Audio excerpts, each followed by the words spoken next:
restrictions are being progressively lifted, but I mean, we are a few tens of people, so let's try to continue to be careful, okay? So while enjoying being together, but as carefully as possible. So, yes. Thank you. Okay. Okay. Okay.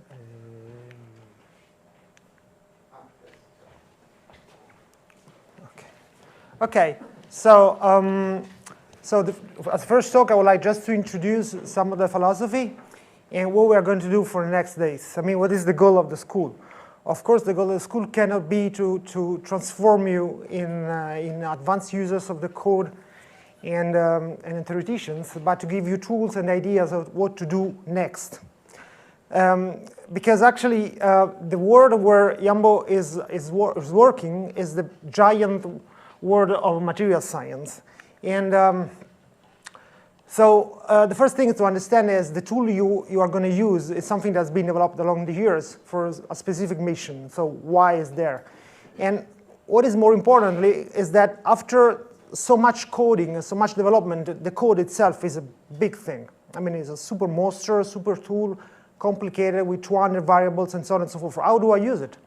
And so you have to master, first of all, the equations that are coded in the code. This is very important. This is something that me personally, I think is the most important part of the story.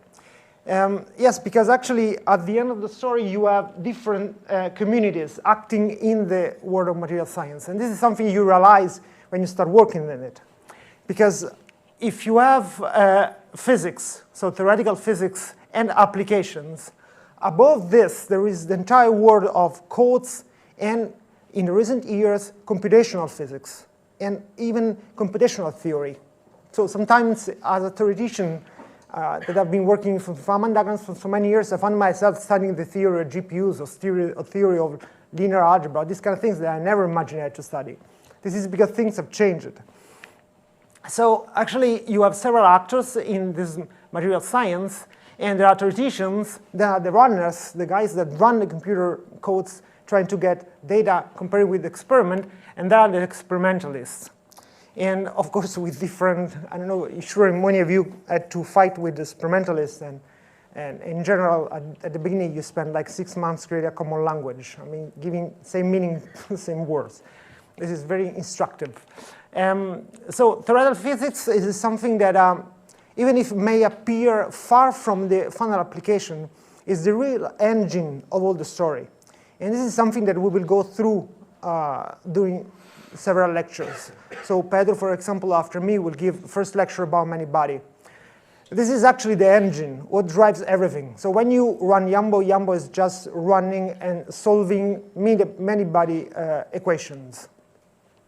And then if you don't know exactly which kind of equations are solved, you don't know what is the meaning of the variables, you don't know absolutely how to set up the variables, and in general, you most probably will get garbage. You will get numbers, but and the problem actually of Manybody is as simple as complicated.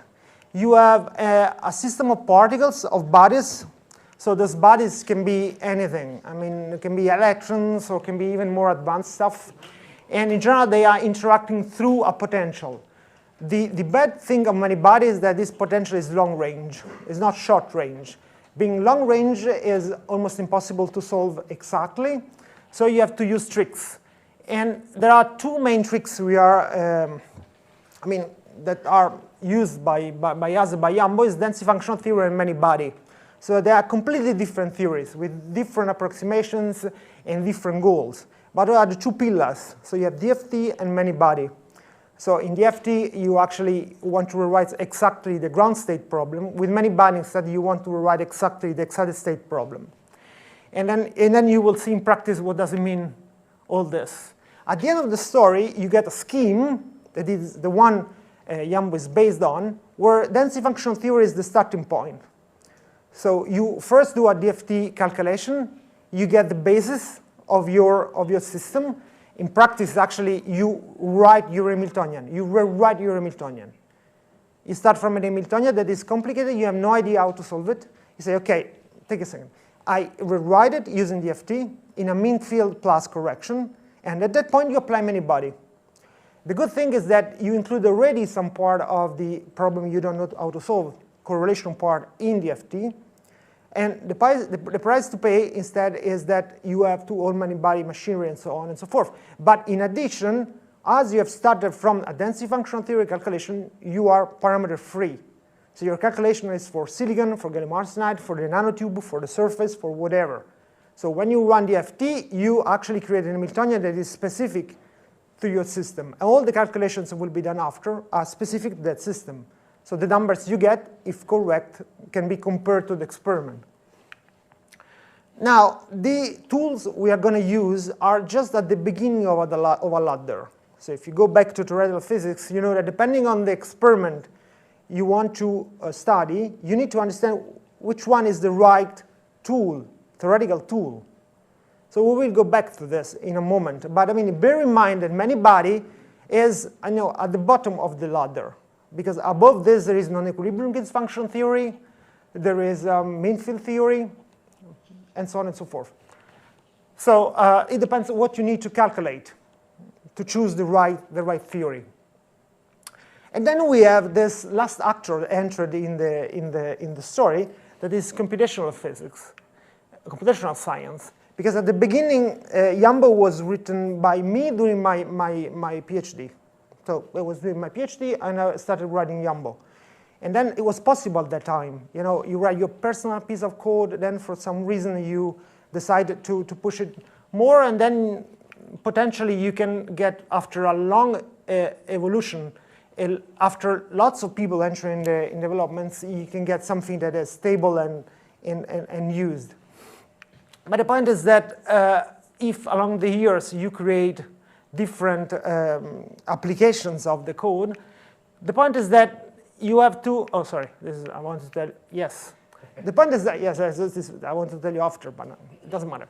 The point is that you have to fight yourself with the fact that the code has to run on machines. And this is something that it is a problem for you. It was not a problem for me. I mean, all my first papers were done on a PC, running on a Yum PC. The point is that now instead the materials have increasing complexity, and the machines where the code run are increasing complexity. So when you now code and use the code, it's not enough to know the code, but it's also important to know how to run it on specific machines. So for example, if you want to run, I remember very well that the first version of Yambo, when it was ported for the first time on an IBM supercomputer, Yambo was not even compiling. Not even compiling. And after compiled, it was giving out a number for months. We didn't know what was going on, and it was terrible. Because those machines are very complicated, and they require fine-tuning that sometimes is as important as the coding itself. So this means that we will try to give you also some elemental concepts about parallel simulations, and also about the more recent advent of GPUs, graphic cards, and so on and so forth. Oh, sorry, this is back. So last thing I want to tell you is that Yambo has grown enormously along the years. So what makes me really happy with that is that apart from the several developers we have in different projects, we managed to create also a user infrastructure. So there is a forum, there is a wiki page with instructions, and all this is needed because we really do lots of schools. So this is a series of schools that we did in CCAM. I forgot to put the T-shirt. Okay, there is a T-shirt. I have the T-shirt. I will use it in the next lectures. And lots of schools. So really lots of schools. Along the years, we did tens of schools. And next week, I will be in Congo, in Kinshasa, to do a school about Yambo. So we really travel all over the world. And this is really important and is enriching for us because we met students, and we had the opportunity to see what are the problems of the students, how Yambo eventually can help in science. Because this is the key of the school. You have to see whether Yambo can help you, either using or either learning how it works, and then you have to select the applications, the field, and the tool that better fits your needs. Now the most important part of the story is how you move from from your unknowledge, from lack of knowledge, to the knowledge? What is the path? Because at the end of the story, you want to get an interpretation, a spectrum, a number, something. I don't know, maybe you are interested, I don't know what are your interests. At some point, I think that maybe we will have a chance to discuss it. I don't know, during your PhD, your boss told you that there is to interpret the absorption spectrum of a surface, to see the effect of the adsorbate on the surface, if there are peaks moving, appearing, or not appearing. And sometimes, you are lucky enough, you have even an experiment to compare with. But in general, it's unobservable. It can be, I don't know, ARPES, angular result for the emission spectrum, or X-ray for the emission spectrum, or, I don't know, a temperature, critical temperature, a conductivity, can be anything.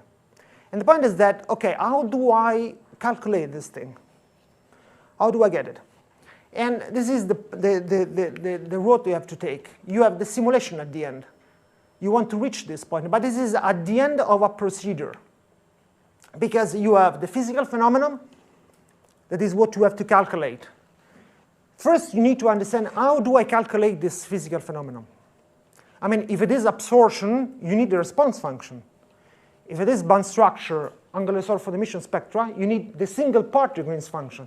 There are different objects. So you need to understand what is the microscopic variable inside the theory that gives what you need. Then you have to understand how to calculate this thing. I mean, if you write on a piece of paper the response function, it contains at least two integrals, from -infinity to +infinity. And how do I do it? I mean, you need to calculate. Either you get a model and you get the solution exactly analytically, or you need to find a way to actually implement it numerically. Even when it's implemented numerically, that's not enough, because you have to simulate. So you have to understand what, how, and where to run it. And all these different steps, of course, are not exact. You cannot, if you can get exactly what is the object you need to calculate, in general, you cannot get exactly the theory for that. You cannot get exactly the form for that, and you cannot get exactly the numerical implementation. You need to find approximations at all the level of the procedure. And the quality of the number we'll produce is exactly the sum of the quality of the approximations. So if any of you, for example, is interested in the ARPES of cooperites, where in general you see Hubbard bands, Yambo cannot give Hubbard bands because of the approximation inside the theory we used. So you need to go to something else. Either you implement this tool, or we had to find a way. This was done along the years. I mean, Yambo got more and more tools, more and more extensions to calculate more and more stuff. Now, an example is, if you need to calculate absorption, there are lectures and references for light-matter interaction and spectroscopy. And then, depending on the theory you are interested in, you can use Manybody, density functional, and so on and so forth. And then the numerical implementation. The numerical implementation can require the study of how to discretize equations and how to use numerical methods. So it's a ladder. This is really important. So at the end of this week, I will be happy if with Yambo you will understand that there is a procedure, there is need to study, and to get details of what you want to calculate in order to produce reasonable and meaningful number at the end. Okay, very quickly, at every school, there is someone asking where is the logo of Yambo coming from. It's from the collaboration, from the time where I was working, doing my postdoc, and Mirta also was there. We were working together. And actually, I was, to do this paper, I was drawing lots of vacuum polarization diagrams.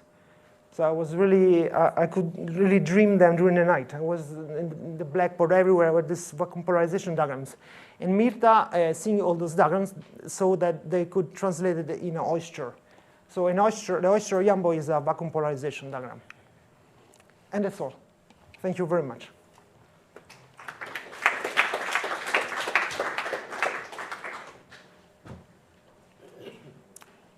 Other questions?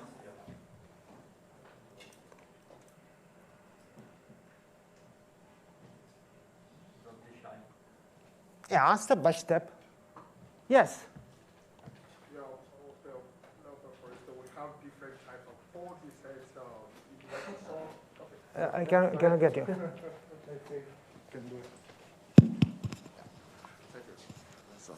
So we have very different types of code in the market these days. Yeah, Yambo is one of them. Like, if you want to solve a specific problem, does it mean I have to read about the theory of all these codes before I start thinking of, okay, which particular problem to solve? Well, it depends. It depends. I mean, you have to have a control. I mean, if now you go back, you say, I don't want to study, and then I want to calculate the absorption of lithium fluoride. Then you can find somehow on the web the input files of lithium fluoride, and then you will ask Yambo to give you the input file to do the absorption. You will get 20 parameters. This is the minimal mode. If you increase the verbosity, you will get 50 parameters. And so what? You don't know the numbers, you don't know the values. You can guess, but you don't know. So at the end of the story, to do a calculation, you need to connect what you are calculating with the theory, with the object you want to calculate. Then, of course, if now I tell you a response function, or even worse, I tell you this function is defined on the Keldysh contour, you have no idea what is the Keldysh contour. You have to go back. The point and the things you need to study, it is a matter of experience. Of course, there is a series of lectures that are essential to understand the thing, but then while the computer runs, maybe you can keep studying more. More you study, and more you have control. And control is knowledge. So we also have a question from a student online. Let's see if I'm writing in the chat to unmute himself. Okay. My question is this. You said when you started with Yambo,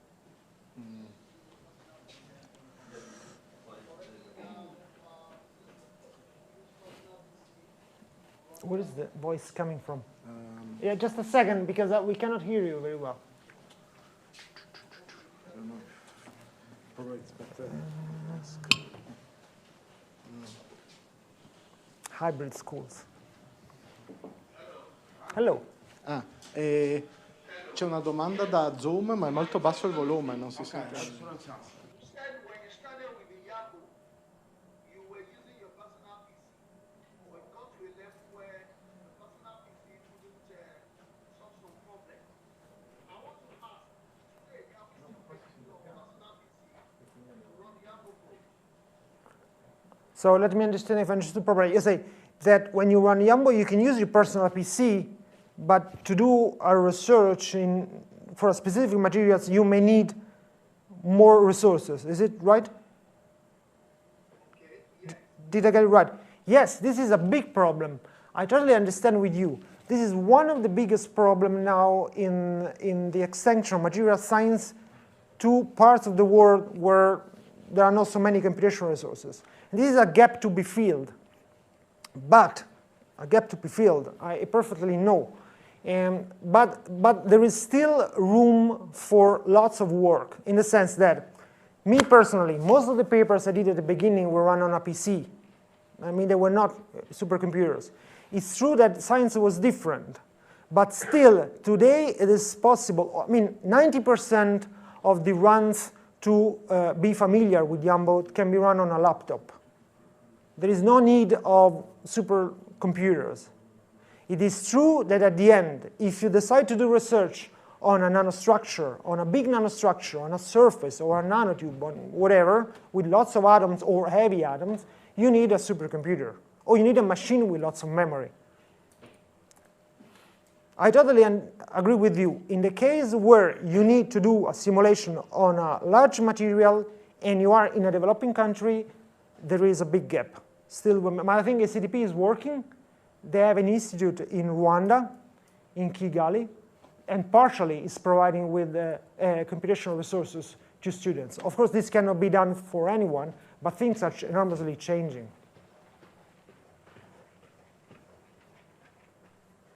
Okay, so we have question from a student online, and then I think we switch to the next speaker. So the student is Gobeya Adebayo. If you can try to unmute yourself. Maybe Andrea, they hear better you if you. You have any problems with Zoom audio? Oh. Put this back.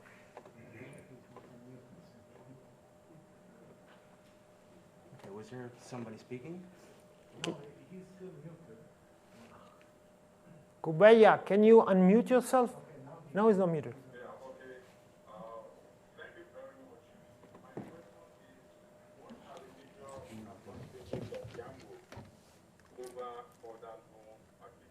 Sorry, can you try again? I'm sorry, tell him to repeat because we're having some problems.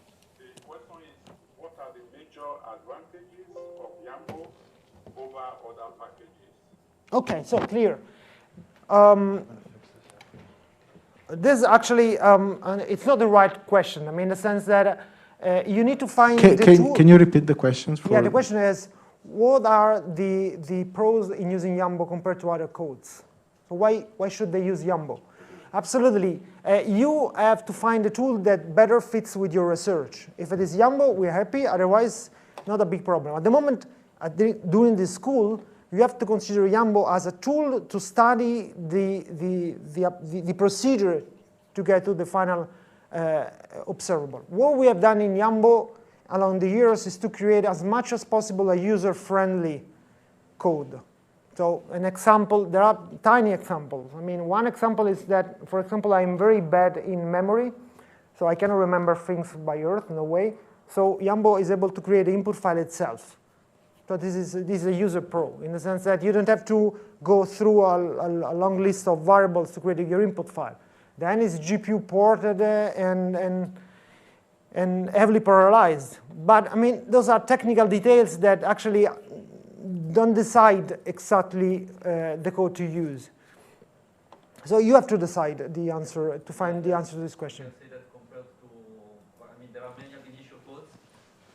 So there are, of course, many Ab-initio codes around, but most of them are focused on DFT, density functional theory. Instead, there are fewer focused on many-body perturbation theory, like Yambo is. So this is also one big difference. Okay, we move.